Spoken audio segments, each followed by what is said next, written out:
یقینی بات ہے کہ آج ہم الحمدللہ اچھے کپڑوں میں موجود ہیں، اچھے لباس میں موجود ہیں، عمدہ جوتی پہن کر آئے ہیں، اور اپنی بساط کے مطابق آج ہم نے اپنی ہر خواہش کو پورا کیا ہے۔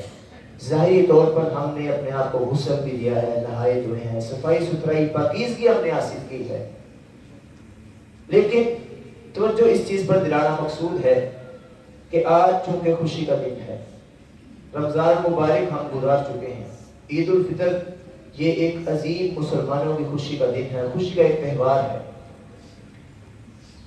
تو جہاں ہم نے اپنے ظاہری طور پر اپنے آپ کو اپنے صاف کیا ہے، پاک کیا ہے، اچھا لباس پہنا ہے، خوشبو لگائی ہے، تو کاش کہ ہم آج کے دن اپنے دل کو بھی غسل دیں، کاش کہ آج کے دن ہم اپنے دل کو بھی صاف کریں، اپنے دل کو بھی پاک کریں۔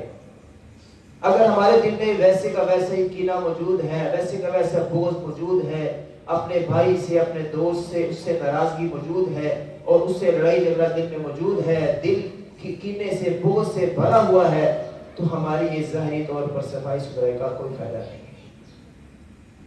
میرے بھائیوں، یہ آج خوشی کا دن ہے۔ آج ہمیں چاہیے کہ ہم نظر دلائیں کہ ہمارے گھر بار میں، ہمارے اہل علاقہ میں، ہمارے رشتہ داروں میں ہم سے کون ناراض ہے، کون سا بھائی ناراض ہے، کون سی ہماری بہن ناراض ہے۔ آج ہم خود جا کر اس سے یا تو معافی مانگ لیں یا اس کو معاف کر دیں۔ اگر ہماری غلطی ہے تو ہم معافی مانگ لیں، اگر دوسرے بندے کی غلطی ہے تو اس کو آج معاف کر دیں۔ آج ہم اپنا دل اس کے بارے میں صاف کر دیں۔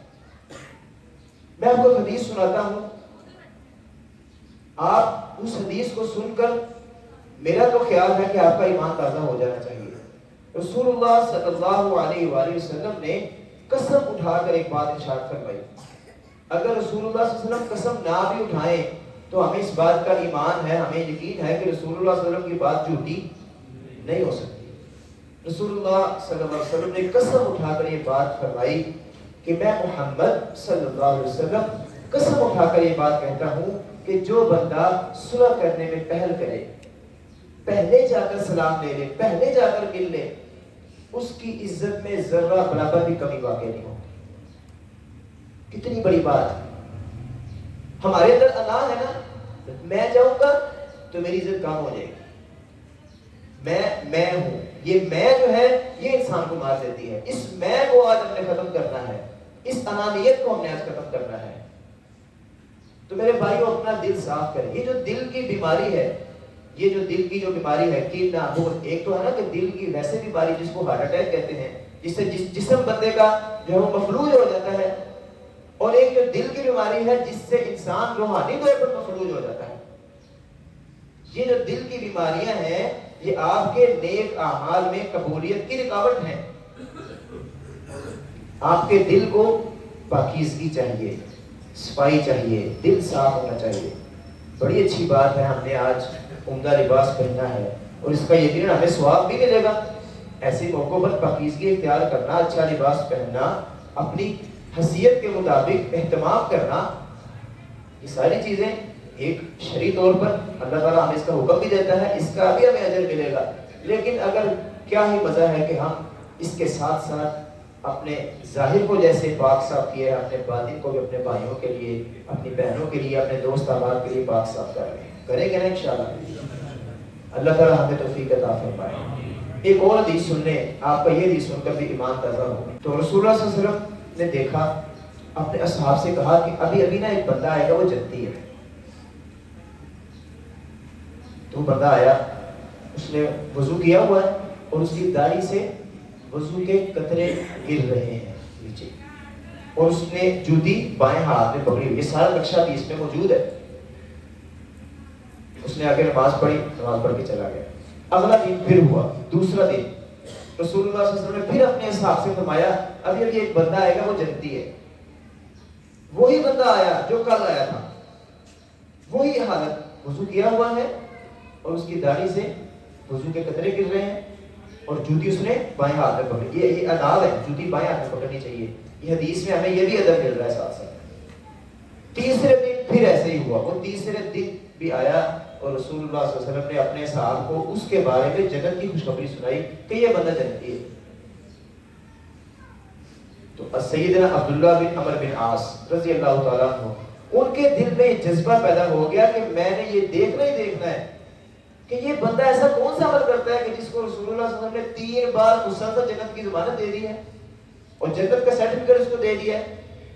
اب حضرت عبداللہ بن عمر بن عاص رضی اللہ تعالیٰ عنہ اس بات کے مشتاق تھے کہ مجھے پتہ چلے کہ یہ صحابی کون سا ایسا عمل کرتا ہے تاکہ میں بھی وہ عمل کروں اور میرے پر بھی جنت واجب ہو جائے اور ہم سب بھی وہ عمل کریں. مقصد تو یہ ہے آپ کو بتلانے کا, ہمارے لیے رہنمائی ہے اس حدیث میں. سیدنا عبداللہ بن عمر بن عاص رضی اللہ تعالیٰ عنہ نے اپنے والد سے اجازت لی اور بڑی مشکل اجازت لے کر اس صحابی سے, وہ جس کے بارے میں جنت کی ضمانت تھی, اس کی منتیں کی, ترلے کیے کہ مجھے تمہارے پاس 3 راتیں رکنا ہے. اس کو بتایا نہیں, وجہ نہیں بتائی اس کو کہ کیا وجہ ہے, میں کس لیے رکنا چاہتا ہوں. اس کو منا دیا پھر راتیں, اس کے گھر چلے گئے, 3 راتیں اس کے پاس رکے, دیکھتے رہیے کیا کرتا ہے. کوئی خاص عمل نہیں دیکھا. حضرت عبداللہ بن عمر بن عاص نے اس جنتی شخص کا کوئی خاص عمل نہیں دیکھا. وہ معمول کی نمازیں پڑھتا ہے جیسے ہم پڑھتے ہیں, معمول کی نماز فجر پڑھتا ہے, نہ کوئی خاص رات میں قیام کرتا ہے. مقصد تو یہ تھا نا کہ میں رات میں جا کے دیکھوں, پتہ نہیں کتنی دیر اللہ کی دربار میں کھڑا رہتا ہے, نوافل پڑھتا رہتا ہے. شاید رسول اللہ صلی اللہ علیہ وسلم نے اس وجہ سے کوئی جنت کی ضمانت دے دی ہے. وہ دیکھنے یہ گئے تھے, لیکن 3 دن گزر گئے, 3 راتیں گزر گئی, بالآخر مایوس ہو گئے اور کہنے لگے کہ یہ پتہ نہیں کیا معاملہ ہے. یہ کام تو ہم سب کرتے ہیں, نمازیں ہم پڑھتے ہیں, فرضی نمازیں جماعت کے ساتھ ہم پڑھ لیتے ہیں, کمی کوتاہی ہے وہ اپنی جگہ پر ہے. اسے کہنے لگے کہ مجھے تم نے میرے ساتھ یہ ماجرا ہے, میں 3 راتیں تمہارے پاس اس لیے رکا ہوں کہ رسول اللہ صلی اللہ علیہ وسلم کی زبان مبارک سے ہم 3 دن یہ سن چکے ہیں کہ یہ بندہ جنتی ہے, مجھے تم وہ عمل آج رات میں بتا دو. تو اس صحابی رسول نے سیدنا عبداللہ بن عمر بن عاص رضی اللہ تعالیٰ کو بتایا. کیا بتایا؟ کہ میں معمول کی نمازیں پڑھتا ہوں جو آپ لوگ پڑھتے ہیں, جو معمول کے جو نیکیاں ہیں وہ میں سر انجام دیتا ہوں, لیکن ایک خاص بات جو اس صحابی کو نظر نہیں آئی. اور وہ کیسے نظر آتی؟ وہ تو معاملہ دل کا تھا. وہ کہنے لگے کہ میں جب رات کو سوتا ہوں تو سب کو معاف کر کے سوتا ہوں, سب کو معاف کر کے سوتا ہوں. اگر کسی کو کوئی نعمتیں مل رہی ہیں میں اسے حسد نہیں کرتا. ہمارے اندر تو یہ چیزیں موجود ہیں, کسی کو نعمت ہم سے برداشت ہی نہیں ہوتی. ہم کہتے ہیں یہ چھن جائے اس سے کسی طریقے, مجھے چاہے ملے نہ ملے, اس سے چھن جائے. ہم اس طرح کے حسد کا شکار ہیں. اور وہ صحابی رسول کیا کہتا ہے جس کو 3 دن جنت کی بشارت ملی, وہ کہتا ہے کہ میں جب رات کو سوتا ہوں تو میں سب کو معاف کر کے سوتا ہوں. جس نے میرے ساتھ زیادتی کی یا جس نے میرے ساتھ زیادتی نہیں کی, میں سب کو معاف کر کے سوتا ہوں. مقصد کہ میں سب کے بارے میں اپنا دل صاف کر کے سوتا ہوں. یہ کوئی چھوٹا عمل نہیں ہے میرے بھائی. اور کہتا ہے میں حسد نہیں کرتا, میں کسی کے بارے میں بغض نہیں اپنے دل میں رکھتا, میں کسی کے بارے میں اپنے دل میں کینہ نہیں رکھتا. اور یہ اتنا بڑا عمل اپنے دل کی صفائی. نمازیں ہم سب پڑھتے ہیں, صدقہ خیرات بھی ہم نے ماشاءاللہ رمضان میں کثیر تعداد میں کیا ہے, لیکن دل کی صفائی کی میرے بھائیوں ہمیں ضرورت ہے.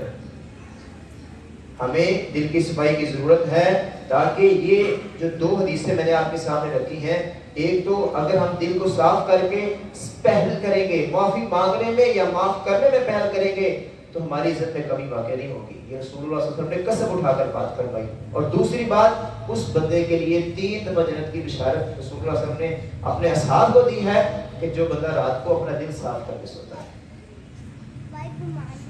آخری بات, ہم نے ماہ رمضان گزارا ہے, مسجدوں کو آباد کیا ہے اور نیکیاں ہم نے بڑھ چڑھ کر ایک دوسرے سے کی ہیں, لیکن ہم مسلمانوں کو یہ بات کیوں سمجھ نہیں آتی؟ آخر کیوں ہم رمضان گزرتے ہی ہم اپنی اس ساری روٹین کو خراب کر دیتے ہیں؟ ہم موسمی مسلمان, سیزنل مسلم کیوں ہیں؟ کیا اللہ تعالیٰ نے قرآن میں حکم نہیں دیا وَاعْبُدْ رَبَّكَ حَتَّىٰ يَأْتِيَكَ الْيَقِينُ کہ تمہیں میری عبادت موت تک کرنی ہے؟ یہ ایک لمحہ فکریہ آج کی اس نصیحت کا کہ میرے بھائیوں کم از کم اپنی نمازوں کو پختہ کیجیے، صرف رمضان میں نہیں، ہمیشہ کے لیے۔ یہ جو سیزنل مسلمز رمضان کے، ہم سمجھتے ہیں رمضان میں نمازیں فرض ہیں، نہیں میرے بھائی، رمضان میں نہیں، یہ مکمل طور پر ہر مسلمان بندے پر 5 نمازیں فرض ہیں جس کی ادائیگی ضروری ہے۔ آپ کبھی ذرا دیکھیں نا اپنے جسم پر، دوسری نعمتوں کو ایک سائڈ پہ کرتے ہیں، اپنے جسم کو دیکھ لیں۔ یہ آنکھیں آپ نے اللہ تعالیٰ سے مانگی تھی؟ نہیں مانگی۔ یہ کان، یہ ہاتھ، یہ اتنی بے شمار نعمتیں، میں آپ کو کس کس نعمتوں کا ذکر کروں؟ وَإِن تَعُدُّوا نِعْمَتَ اللَّهِ لَا تُحْصُوهَا، تم اگر اللہ تعالیٰ کی نعمتوں کو گننا چاہو تو گر نہیں سکتے۔ تو کیا ہمارے پاس اللہ تعالیٰ کے لیے اتنا بھی ٹائم نہیں ہے کہ ہم 5 وقت کی نماز ادا کریں؟ ابھی آپ، مجھے امید ہے کہ آپ جب عید پڑھنے آئے ہیں تو آپ کی زبان پہ کیا جملے تھے؟ اللہ اکبر، اللہ اکبر، لا الہ الا اللہ، اللہ اکبر، اللہ اکبر وللہ الحمد۔ اس کا کیا مطلب ہے؟ اللہ اکبر کا کیا مطلب ہے ذرا بتائیں مجھے۔ اللہ سب سے بڑا ہے۔ تو جب مؤذن کہتا ہے اللہ اکبر تو آپ کیا کہتے ہیں؟ نہیں جی، میری جو مصروفیت ہے وہ زیادہ بڑی ہے۔ نہیں، نعوذ باللہ من ذالک، مطلب تو یہی ہے نا جی، میں اپنی مصروفیت کو نہیں چھوڑ سکتا۔ کوئی بعدی نماز پھر پڑھی جائے گی، بڑی عمر پڑی ہوئی ہے نمازیں پڑھنے کے لیے، اس کا مطلب ہے کہ آپ نے اللہ کو بڑا نہیں مانا معلوم کے ساتھ۔ آپ نے اپنی نفسانی خواہشات کو مقدم رکھا ہے اللہ تعالیٰ سے۔ فخلف من بعدهم خلف اضاعوا الصلاة واتبعوا الشهوات فسوف يلقون غيا۔ ان میں سے بعد میں ایسے لوگ آئے کہ جنہوں نے نمازوں کو ضائع کیا اور اپنی نفسانی خواہشات کی پیروی کی، یہی لوگ ہیں جن کو جہنم کی وادی غی ذکر کیا ہے اللہ تعالیٰ نے قرآن کریم میں، اس میں داخل کیا جائے گا۔ اور آخری حدیث سن لیں، ان اول ما يحاسب به العبد يوم القيامة عن صلاته، قیامت کے دن سب سے پہلا سوال اللہ تعالیٰ نے نماز کا کرنا ہے، سب سے پہلا سوال۔ فإن صلح فقد أفلح، اگر وہ سوال درست ہوا تو بندہ کامیاب، وإن فسد فسد سائر عمله، اگر وہ پہلا سوال آپ کا غلط ہو گیا تو سارے کے سارے اعمال آپ کے ضائع ہیں۔ تو ہمیں جس جذبے سے رمضان میں ہم نے نیکیاں کی ہیں، نمازیں پڑھی ہیں، تو میرے بھائیوں اللہ تعالیٰ کو بڑا مانیں، اپنی مصروفیات بعد میں اللہ کو مقدم کریں۔ جب مؤذن کہتا ہے اللہ اکبر تو پھر دل سے آپ کی آواز آنی چاہیے کہ نہیں، اللہ اکبر، اللہ سب سے بڑا ہے، میری مصروفیت بعد میں، میرے کام بعد میں، میری نفسانی خواہشات بعد میں۔ جب مؤذن کہتا ہے کہ حی علی الصلاۃ حی علی الفلاح، آؤ نماز کی طرف، آؤ کامیابی کی طرف، تو آپ کیوں اپنی مصروفیات اپنی کامیابی کو ڈھونڈتے ہیں؟ آپ کی فوز و فلاح، آپ کی کامیابی نماز میں۔ تو آج کا یہ 2 سبق، آج کے اس مختصر خطبے کا 2 سبق، اپنے دل کو صاف کرنا ہے، اور جو آپ سے ناراض ہے آج ضد کو چھوڑ دینا ہے، ضد کو ختم کرنے کا دن ہے، آج مسکرا کے ملنے کا دن ہے، محبتیں بانٹنے کا دن ہے، آج کھلے چہرے کے ساتھ ملنے کا دن ہے، اور دل سے، یہ نہیں، یہ منافقت والا رویہ نہیں ہونا چاہیے کہ اوپر سے تو ہم مل رہے ہیں اور اندر سے ہم ابھی تک صاف نہیں ہیں۔ یہ منافقت کا جو ہے نا، یہ بہت اعلیٰ درجہ ہے، اللہ تعالیٰ ہمیں محفوظ رکھے۔ اور دوسری چیز اپنی نمازوں کی حفاظت ہے، حافظوا علی الصلوات والصلاۃ الوسطیٰ، اپنی نمازوں کی حفاظت کیجیے۔ اللہ تعالیٰ سے دعا ہے کہ جو سنا ہے، جو سنایا ہے، اللہ تعالیٰ مجھ سمیت ہم سب کو عمل کرنے کی توفیق عطا فرمائے۔ اللهم صل على محمد وعلى آل محمد كما صليت على إبراهيم وعلى آل إبراهيم إنك حميد مجيد۔ اللهم بارك على محمد وعلى آل محمد كما باركت على إبراهيم وعلى آل إبراهيم إنك حميد مجيد۔ ربنا آتنا في الدنيا حسنة وفي الآخرة حسنة وقنا عذاب النار۔ ربنا ظلمنا أنفسنا وإن لم تغفر لنا وترحمنا لنكونن من الخاسرين۔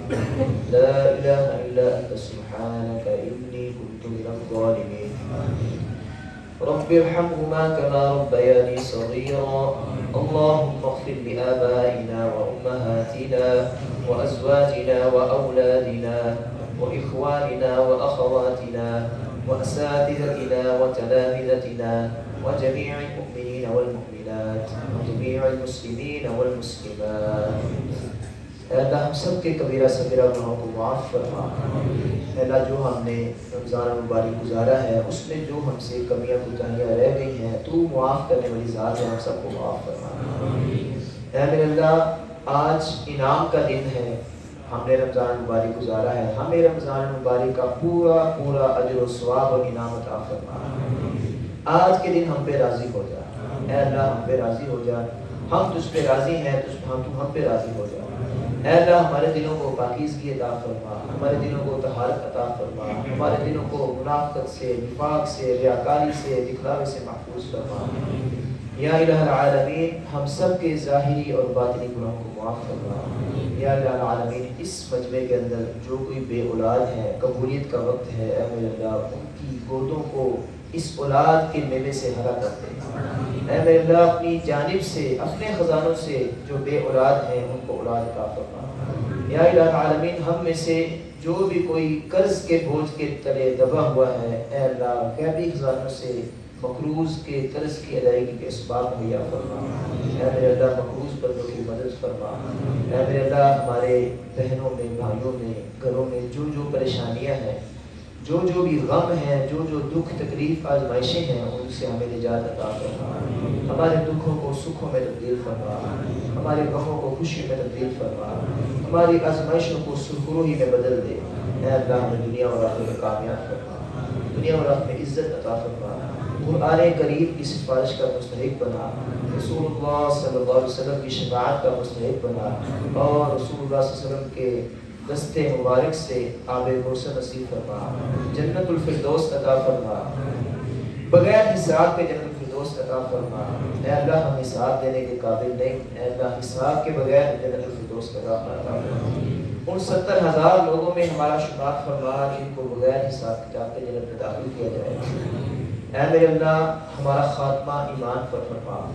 اے میرے اللہ نماز کی حالت میں موت عطا فرما، قرآن کریم پڑھتے پڑھتے موت آ جائے، سجدے کی حالت میں موت عطا فرما، اذان دیتے ہوئے موت عطا فرما، نیکی کی حالت میں خاتمہ بالخیر فرما، زندگی کی آخری نماز باجماعت ادا کرنے کی دعا۔ اے میرے اللہ پکا سچا نمازی بنا دے، پکا سچا نمازی بنا دے۔ اے میرے اللہ اپنے صالحین مقرب بندوں میں ہمارا شمار فرما۔ ربنا تقبل منا انك انت السميع العليم وتب علينا انك انت التواب الرحيم، صلى الله تعالى على حبيبنا ونبينا وسيدنا محمد وعلى اله واصحابه برحمتك۔ اپنے مسلمان بھائی کو ملتے وقت تقبل اللہ منا ومنکم کہنا